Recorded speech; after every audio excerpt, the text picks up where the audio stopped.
next part of the drill here, we're going to talk about different ways to control the leg. So instead of just using our outside arm, what we'll do is we'll grab both legs. This is really good too for strong guys. I can control both legs because if they can put their feet on the ground, they can base off something, they start bridging. So I want to elevate these, and if you lean back just a slight bit here, you can really squeeze the air out of them here, okay? So we'll do the same thing we did from the last drill. He pushes me, I'm squaring up, boom, going back, going, here, back, here. Now again, sometimes this might happen, maybe he pushes me that way and I have to post my hand, but I can still come back and get the leg. Keep these things strong and keep it elevated. Don't let his feet touch the floor. This music, God bless this music. Say it one time. This music, God bless this music. You can feel it all in your soul. This is a blessing. Okay, so the next control point we're doing here is when we hip out, and you guys have seen this before when we started taking the toe hold. We start calling this the Drysdale control. We just started giving names to some of these moves so we can communicate it a little bit better. And we like to use this too. Robert Drysdale showed us like a really cool toe hold from here and everything. And it's actually been something like I use a lot, Bendy uses a lot, Bendy uses it on me a lot. And so, but just as a control point here, and it works too when the guy's legs are triangled or either way, I'm going to make sure I have my outside hand in, and then I'm going to hip out this direction here.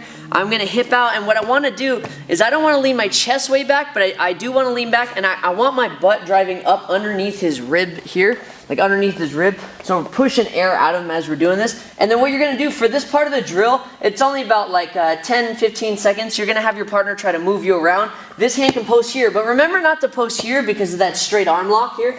So make sure you always post here. If you start leaning back that way, start posting your foot here, okay? But because your knees don't have to stay pinched here. So my partner will move me around, and I'm constantly driving into him here.